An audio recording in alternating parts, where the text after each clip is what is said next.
Hello and welcome to the Blues Focus podcast with me, your host, John Graham. Once again, many thanks for taking the time to download the pod, wherever you download it from. And if you're watching us on YouTube, please don't forget to subscribe, leave your comments. It's always good to read those. And as we say, we do pick out a few of those and sort of debate the common themes. So don't be shy, please leave them. Interesting game just gone. So before we crack into that, Carl, how are you, mate? Yeah, I'm good, thank you, mate. Just about recovered from the result, I think. Yeah, absolutely. And Tom, you okay, mate? Yeah, very, very good, thank you. Good. Okay, well, let's get involved then. Christ, here we are again. It's starting to get positive. I don't know what to do.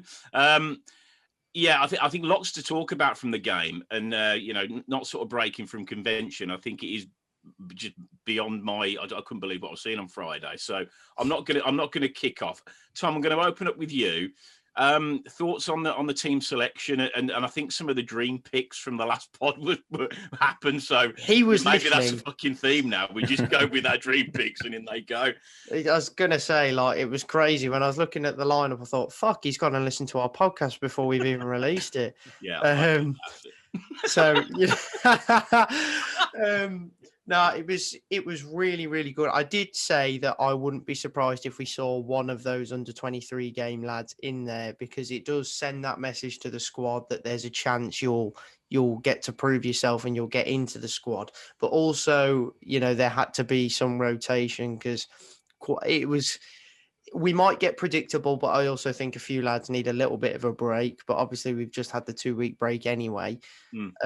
And over that 2 weeks, he might have decided that we suit a different style, or what I personally thought for that Swansea game, he just went to match them.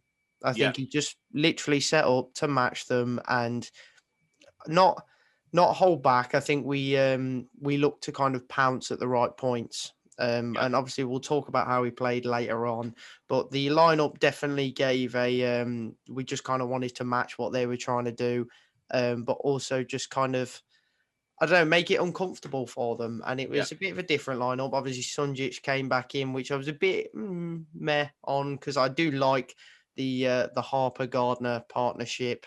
But I do think Harper probably needed a rest. I think he was one particular player that we all picked out that had just looked quite tired of late. And Sunjic, in fairness to him, had a good game.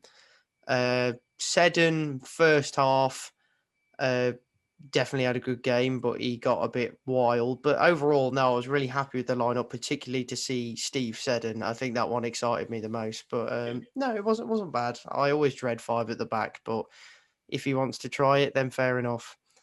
Yeah, Carl, were you as surprised?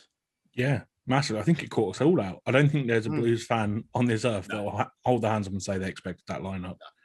I saw it, and at first, when you look at something and you think, what the fuck did I just read? What the fuck is going on here? And it just absolutely just caught me by surprise. I didn't expect it. I'll take credit for the Seddon selection. I think, it's obviously my wise words that persuaded Bowley to do that. You're welcome, Seds. Nothing to do with your hard work whatsoever. But it was just across the board. It just absolutely caught me out by surprise. I wasn't expecting anything. Again, same with Tom Sunjic is including. Yeah, I wasn't totally on board with that. But again, Harper, I think he played like 9 or 10 on the bounce, didn't he, Harper? Yeah. So he probably did need that little bit of extra time to kind of recuperate, considering I think he barely played for a year or whatever it was before he joined us on loan. So, it's good to see Lacko getting his chance as well. I think that was a great shout. He was quite unlucky, wasn't he, really? Yeah, massively. But it was good to see him get a start. Massive surprise, but I felt weirdly positive about it. Again, like Tom, I don't like playing 5 at the back, never have. But it was, I didn't have the same existential dread that I did with Karanka when you saw his selection with 5 at the back, as I did with Boga. I still felt quite positive about it. It depends what manager it is. I'm a massive fan of the 3 at the back. I've always have been. But you've got to have the right players, and they need to understand what the hell they're doing, because if people are playing 2 up top, then you've got somebody spare that can mop up and you can build from the back, and I quite like that. I must admit, I don't like 5. I think if it goes to a 5 more often than not, it just sends out the wrong message. You get overrun in midfield, or if you don't get overrun in midfield, you've got absolutely fuck all up top because there's just not enough bodies, sort of beyond the defence. So, but when I saw the team, I don't know if it's because I had a few early on Good Friday. I looked at it and I'm thinking, I actually don't know what I just couldn't, in my head, picture the system. I just couldn't picture it. I reckon your prediction of 3-3, Carl, that was more likely to happen than fucking Sunjic starting. I didn't see that coming. Yeah. I genuinely didn't see that coming. Seds, I think we talked about that, and it was probably overdue. But then when you see Pedersen in the team again, you're like, yeah, okay, well, how's that going to work then? But I think I put it on Instagram. It's sort of it's easy for me to say, yeah, I wouldn't do it, but I'm not the manager, and he's been working with them now for a decent period of time, and we'll probably talk about how it matched up. And I think Dean was at lengths to say, and Bowyer to a degree, that they probably wouldn't compromise on formation just because the side they're playing and the way they play, that we change our style. I think we probably did that, and I didn't give a fuck, to be honest. That's fine. And I think ultimately, as we go through the pod, it obviously paid dividends. But I think everything, and probably to your point, Carl, whatever decision he makes, and I know it's massively early doors and it's only 3 games, I'm not really questioning it now, because I actually think he knows better than me. I'm not the bastion of all things football, and I wouldn't profess to be anything other than just love the club and want to see him do well. So yeah, I was. That's probably the most surprising, and I'll say this including Karanka. It was the most surprising selection of fucking season. So it was Bowyer bingo, but with a positive spin, I think is the best way of putting it. Yeah, and I think that the players that came in, and I personally, I'll talk about Lecco as we go through the pod. They'll put a shift in. The players that are coming in, they'll really look to have that impact and try and cement their position in the team. So, yeah, but I'm not going to be. I'm not going to contradict myself. I wouldn't have picked that team, but I'm not the manager. And as we go into that first half, I'll start with you, Carl. How did you think it sort of, we started? I think we started okay. I think when Swansea got that early free kick, my stomach did a bit of a flip. I was like, oh, here we go. Here we fucking go. It's going to start. And especially as it broke to, I think it was it Jamal Lowe? I think it broke to. Yeah. And I was like, oh, no, that's going to have, Blues of old, that would have shot their confidence a little bit. But they just seemed to be like, all right, we've obviously got to do better next time, lads. And they just got themselves together and started building attacks, And I think it was that kind of early warning shot kind of spurred them on a bit in the early minutes of the game, and sort of 10, 15 minutes in, you're thinking, okay, we're not being outplayed. We're not being outrun. We're not being outmatched here. We're first to second ball. All right, okay. And it was just a solid base to build from for the rest of the match. And I think that opening 10, 15 minutes, I think probably set the tone, to be honest. Yeah. From game. And if they were going to beat us to balls, we were going to kick them off it. Yeah. Plain and simple. And I think that's from the Reading game and the Swansea game. I think that's going to be Bowyer's attitude. You're going to come to St Andrews, you're leaving with bruises at the very least, and we're going to do our best to deny you points. And I think that's very evident now over the course of the 2 games we've had at home. Yeah. And I think that combative style is going to be a trademark of his teams. And we've always said that, managers that come into Blues, they need to get what we're about, not just as a club, but as a fan base. That's top of the list, absolutely top of the list. And I was saying just before, Carl, just saw that some of the highlights of the October '83 Blues Villa game. I saw you shared that. A waterlogged. Yeah, Christ. Yeah, please watch that, especially the Noel Blake headbutt on Steve McMahon at the end. It's an absolute joy to watch. But no, I think you have to temper that. Or being serious. It's got to be controlled aggression. Yeah. So, Tom, what was your take on the first half? Well, were you happy with it? Yes, it was like the first time in all my time watching Blues, I've seen us play 5 at the back plenty of times. It's the first time I've ever seen us comfortable doing it. Do you know what? I honestly cannot, even when we beat Preston earlier on in the season and we played 5 at the back at Preston away, we won that game, but we never looked comfortable defensively.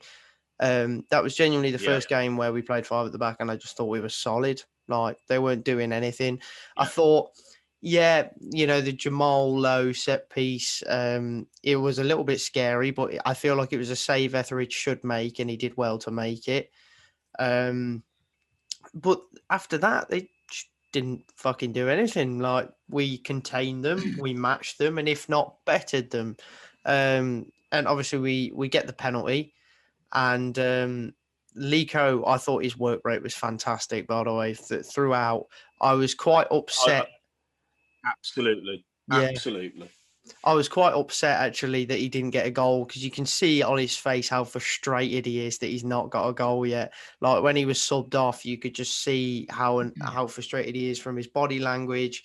So, no, like, I do feel like there's a goal coming for Lico soon, but it was great to see his work rate. And then obviously we get to the elephant in the room of the first half, the penalty. I've always said Djukovic should never, ever, ever be on penalties, and I will stand by that for the rest of my life. I remember the first penalty he scored for Blues. It was Blackburn away, and I was there, and that was saved, but it went in because it literally just bounced over the line after the save. And since then, he just seems to take penalties. And I don't know why. In fairness, that penalty in particular wasn't actually that bad. A lot of strikers these days tend to go for that sort of penalty, particularly Troy Deeney. Just smash it straight down the middle and good luck saving it. But I think because it was so low, that was why it was a bit easier for Woodman to save. I just don't think Djuki is a penalty man. I'd rather have like someone like Bella or Halilovic, or just someone with a bit more technique on it. I was frustrated because I saw as soon as he stepped up, I was like, we missed it. We missed that pen. I was annoyed at that, but overall a very, very positive first half. And just to get a penalty was shocking enough because we never get them. But to get 2 in one game, fucking hell, that's unheard of. I can't remember the last time that happened to Blues. I really can't. I think it was Huddersfield at home. Huddersfield at home, yeah. Yeah, Craig Gardner scored. What a game that was when we went down to 10 men, Adams getting sent off. But overall, very, very good first half. And I'm not surprised he took Seddon off for the second half either, because he was definitely a bit of a hothead, but a good hothead. It was a positive performance from Seddon. And I think he did the right thing taking him off in the end as well. Yeah, he'll have learned a lot from that, Seddon and the manager. I think that was probably a lot of frustration, jubilation, enthusiasm, all those things of actually getting a start and really desperate to prove himself because he's still a kid.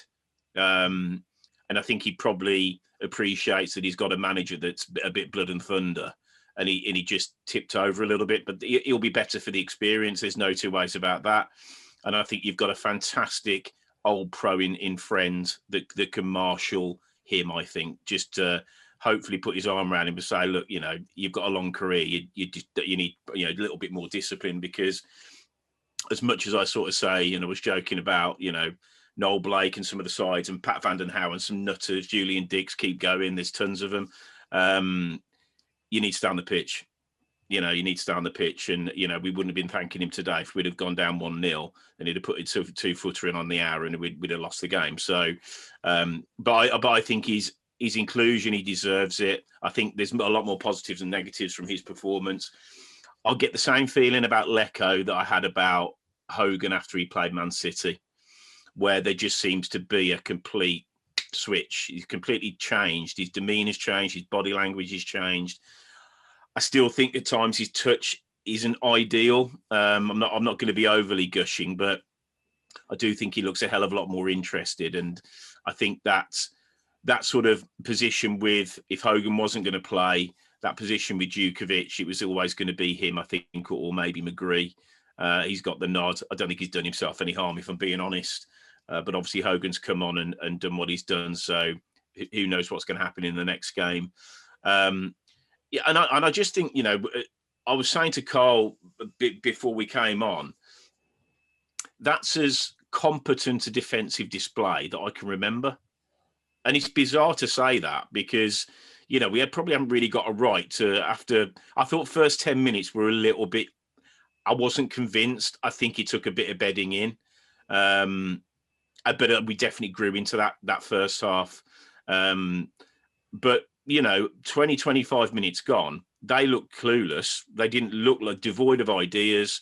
And, then fucking third from top. This isn't like a pub team. They're a decent side. They didn't look third from top. No, they didn't. No. But the thing is, Tom, it's so frustrating because we fucking play these really good sides and we make them look bang average. We'll lose to Rotherham. You watch. Well, I mean, Rotherham. To be honest, mate, but we'll beat Brentford and Stokes. It doesn't matter. It is one of those. It's a pick 'em. It's a pick 'em out of these the teams that we're playing against. Having said that, and going back to the Bowyer matching up, he won't. I'd be absolutely fucking amazed if he might play that system against Brentford. Wouldn't surprise me because they're, very much, it's get it down, play it. But I can't see it for 1 minute he's going to go play that against Stoke. Just don't see it in a million years. No, we'll go 4-4-2 against Stoke. Exactly. So, but again, now we're talking about this in a very logical manner, and we're saying, okay, we'll probably do that. We'll probably do that. Fucking a month ago, you couldn't do it. You just didn't know what was going to happen. So for me, that's a massive, massive plus. I'm with you on the Djukovic pen, even though I had him first goal. How Halilovic isn't on pens? He could put it on a fucking 2p piece anywhere in the goal and Rabona it. I don't understand. I don't understand that. For me, penalties, it's the person that's got the best technique, that is your dead ball man. Just get him on pens. So I just felt we'd worked our nuts off, and it was I just question the decision of Dukey going on that. But we've seen the keeper goes early, it's a goal, and those penalties, as you say, Tom, when they're smashed straight down the middle, when they go in, they look great. But when the keeper just stands there, it looks a little bit. Well, it looks shit. Yeah, in fairness to Dukey, though, Woodman has saved 5 out of his last 8 penalties. Yeah, that's mental.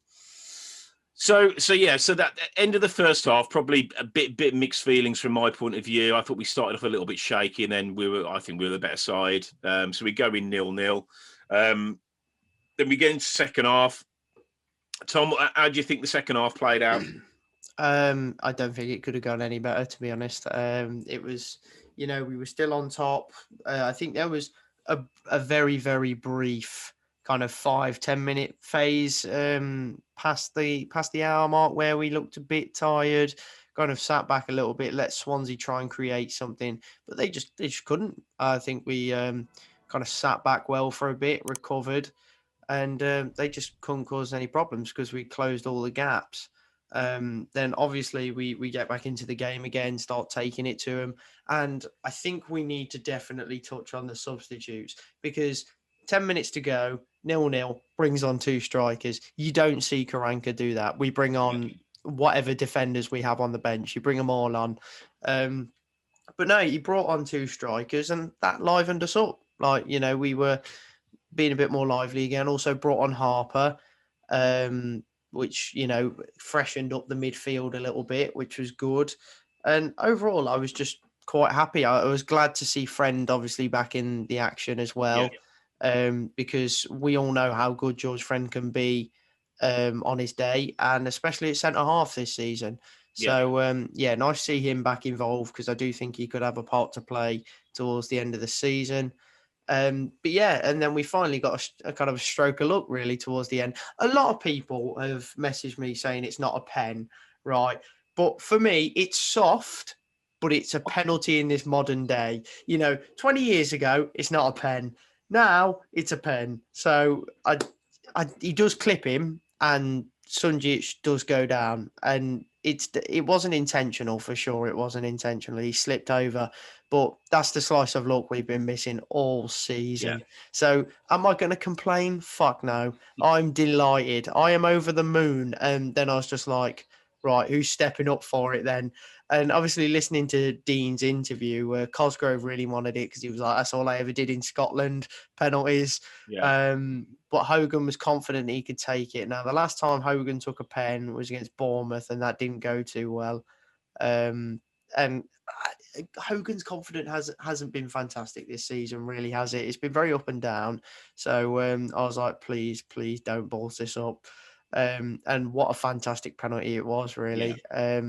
Clinical, sharp, power, and keeper's got a touch to it. Fair play to him. But Hogan's had a few words with him afterwards. I love that. It was great. Yeah.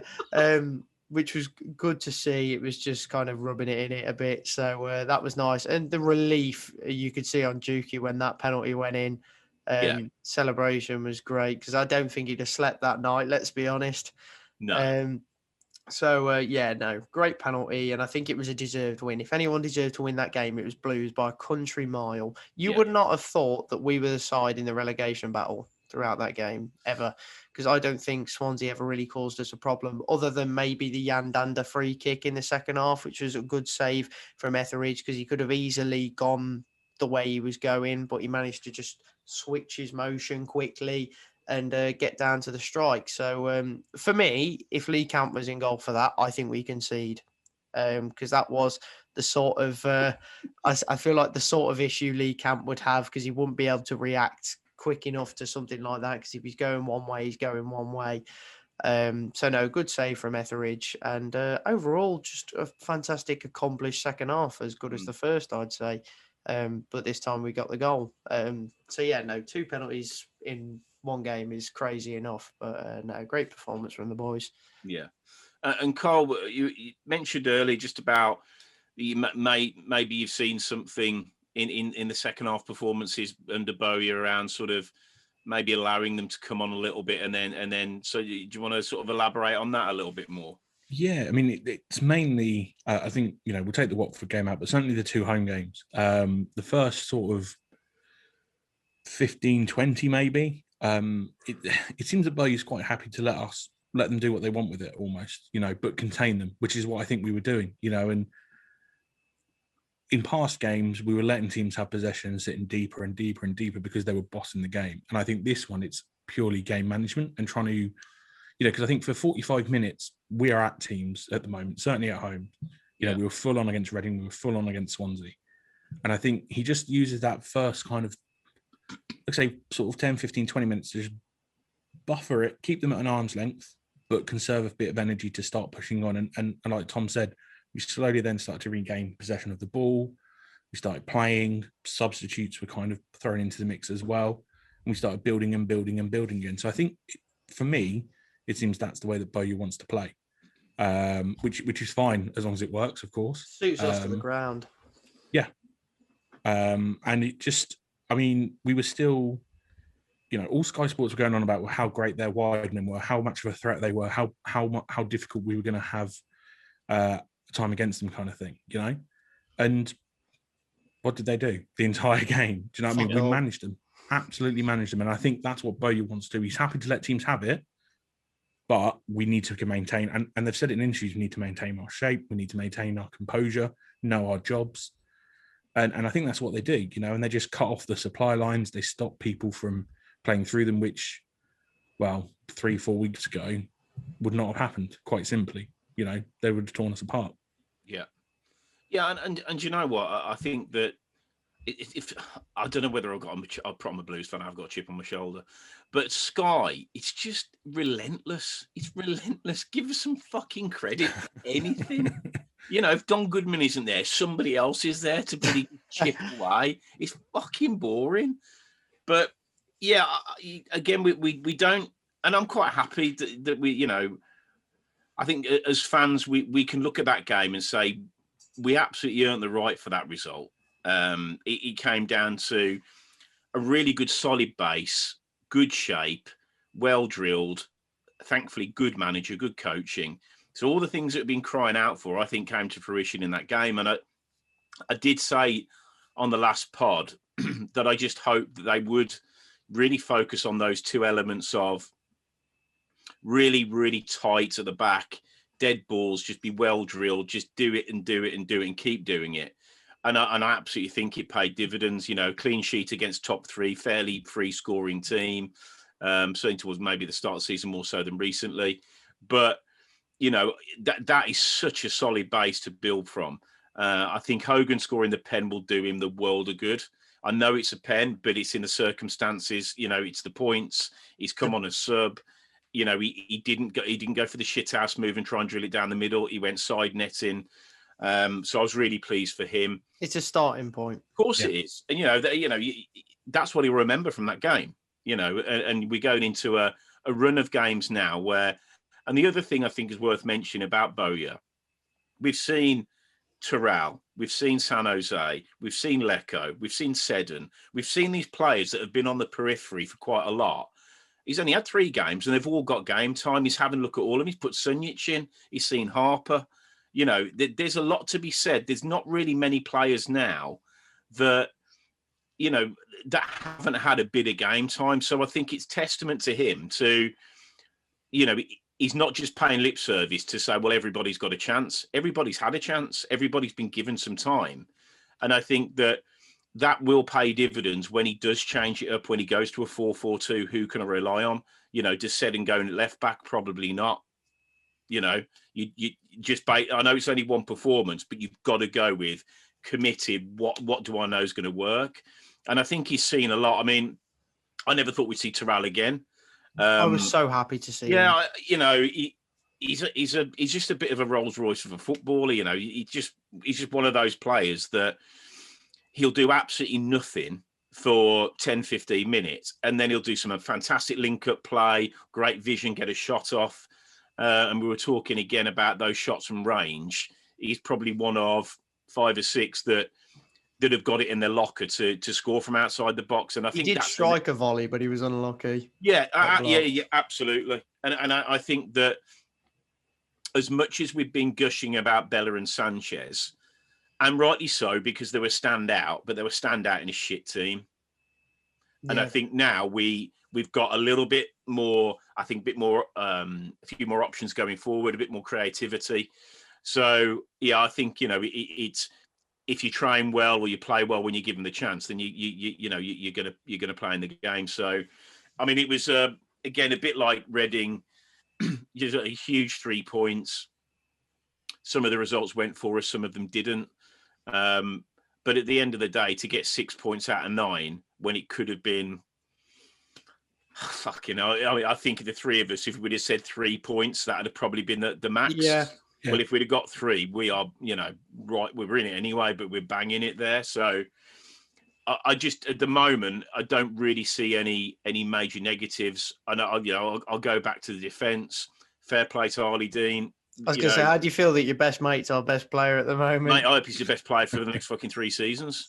No doubt I do. Yeah. But, I just feel that he's stepping up. He's taking a bit more responsibility. I think he's got a lot of help now. I think that system suits him. Still think that he probably needs to temper going forward a little bit. But, I'm not going to criticise him. I'm not.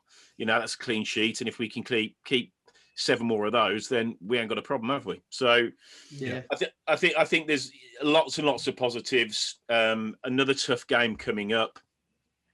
So maybe worth just touching on. I know there's a couple of other bits that we want to talk about, but while we're talking about, I guess, the first team, Tom, obviously a tough couple of games coming up in different ways. So with Brentford, sort of 24 hours away, what are your thoughts? I'm optimistic. Brentford are in a bit of a patchy run of form. 2 wins, 1 loss, 3 draws, and those 3 draws have been their last 3 games. Yeah. So no, they're not in a rich vein of form. It's nothing to brag about, and we've already done them over once this season. We do actually have quite a good record against Brentford. So I would actually fancy us to get something from this game. I actually when I wrote my piece for their programme, I said that Blues will win 2-1. So I'll probably end up sticking with that. But I'd still take a point, considering that they're struggling, and I'd say we're flying at the moment, not like massively, but we're certainly there's certainly a much more of a buzz now. So we can definitely go go into the game and look to put a performance in. And, even if we lose, it's Brentford, another top 6 side. Yeah. We can't expect the world of the team. And it's not far away from our last game. So fitness won't be fantastic. But I think, same old, just as long as we give 100%, then that's great. But I do have a positive feeling about this game because we do seem to do all right at Griffin Park, despite the horrific game a few years back that we don't need to touch upon, where there was quite a few goals for the opposition side. But overall we have a great record against Brentford, and I do fancy us, and I don't want to lose them because I think they're quite tin pot. But here we are. No, if we got something from that game, then that's massive, and I think we cannot say that we shouldn't be getting points at least on the board from the games we have after that if we do get something from that. Because if we can do well against these big sides, can we please just do well against the smaller ones as well? Can there just be that consistency? So no, I'd certainly take a point, but I'm optimistic to say the least. Yeah. Carl, what do you think? Yeah, I think, I think all of us are thinking out of the remaining ones, I think it's 7 now left in it we've got, that we can get something from all of them. And I think Brentford's no different. I think any of us expected 6 points from, the last 3 games. I think we all said at the pod just before he was the first one to play Reading that we weren't expecting anything. And then it was a free hit and whatever we got was a bonus. Well, yeah. I view that as 6 bonus points, but on the back of massive performances. And I think we've got every right to go into the Brentford game with hope, even with a sense of expectation, which is a little bit worrying because as soon as Blues fans start expecting fucking anything, it all goes tits up. But yeah, I think we've got reason to be positive, and I think if we get away from their place with at least a point, it's something to take. Even if we don't, we're still taking 6 from 12. That was totally unexpected. Yeah. But I think we can go into the game positive, and I think we've got every chance to do what we did to Swansea and Reading. They're no different to those teams. They're no better. They're struggling just as much as Swansea were. So, yeah, I think they're there for the taking. I think it will be a 1-1 draw, personally, but I think the foundations are there for us to go and nick it and take all 3. And if we take all 3, then Christ. Bedlam. Dancing down the street, I think. Yeah. Yeah, I think we've got to keep, obviously, the centre forward quiet. How many goals has he scored, Tony? It's too many. Too many, yeah. And I did say, I think it was when Charlie Austin scored against us. Those big name players, those strikers that always score, they do always tend to score against us. So, yeah, I think a couple of quid invested on Tony scoring at any time might be a shrewd move. Yeah, I think that the expectation is just based around, we know that, I think just looking at the last 3 games, we'll be committed. That we're not going to, put in a Luton Town performance that we did under Karanka. That it was a massive game. It was a turning point game. And there was nothing. Literally fuck all for 90 minutes, which that was the toughest one for me out of all of them. And there's a few to choose from, to be honest, but that was probably the one for me. So I don't see that happening. Brentford, a decent side. They've been in and around it for many, many seasons now. Keep selling the best players, keep bringing in probably better ones. I think we can learn a lesson from that, that's for sure.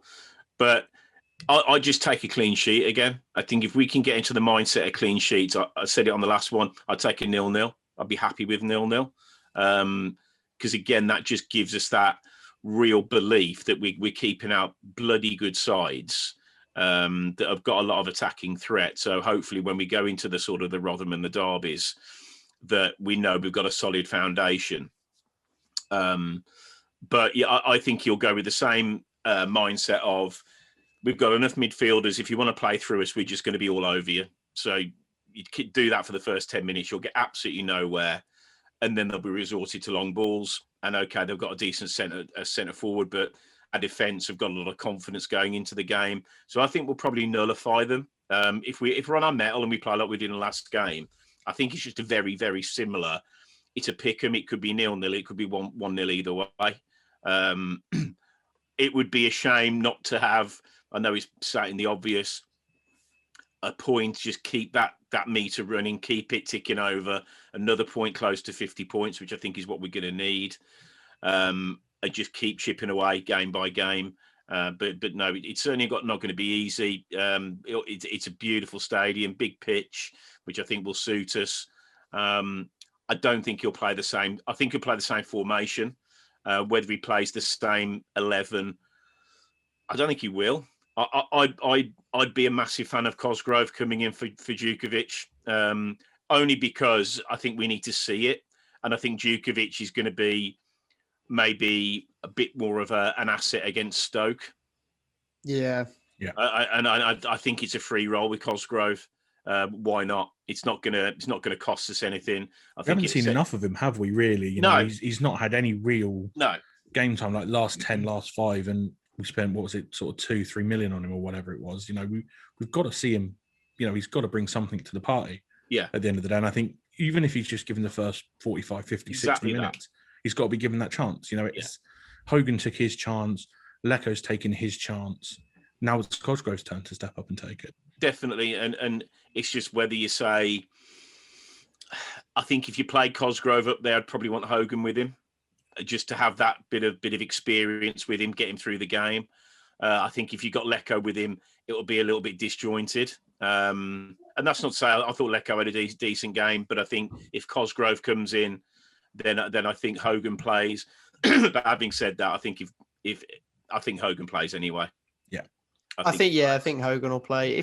Has Cosgrove had a start yet? I don't think he has. No, he hasn't. He's been last 5-10 minutes of every game I think he's played. Yeah, he deserves a start, and especially after Juki getting his head bashed in the last game, could probably do some good. Nothing wrong with it, Tom. It was a clean challenge. There's nothing wrong with it. What's he meant to have done? Yeah, I don't. That pissed me off. I was getting so angry. It was just like, and they were just like, "Oh, he's done nothing wrong there." I'm sat there explaining it to my nan because my nan was so confused, and I'm like, she didn't think it was a foul, and I'm like, I don't care if he went to go and get the ball. He's taken out the man first. End of story. For me, I think it was just outside the box, so I think it should have been a free kick. But even still, I don't know. It didn't make sense to me because he did foul the man, and it should have been impeded, but it wasn't, and I just didn't understand why. But here we are, because clearly nothing happened to Juki's head. No, nothing at all. Nothing. Well, the thing is, he's had worse, and he'll probably have a bit more for just the way that he plays. But I think that, and it's not because he missed a penalty, and I think we're all agreed that he's had a rebirth, and he's got a big part to play, not just this season, but next season under Bowyer. I think we've got him now, and we're much the better for it. And that's not to go back on what I was saying. I think in a Karanka side, he doesn't bring anything to the party. And it's not because he's shit; it's because just wouldn't play to his strengths. Yeah. So I think under Bowyer, I think he's got a part to play. But I do think that Cosgrove will be absolutely chomping at the bit. And who knows? I think, as I said, I think it's a bit of a free one. I'd like to see Harper back in, but whether Sunjic, I don't know. I think Bowyer will like Sunjic's energy, and I think he may see that as absolutely front and center when it comes to, sort of cutting down the space, stopping and play, and really fits with that sort of that midfield sort of pressing element that we've got with him.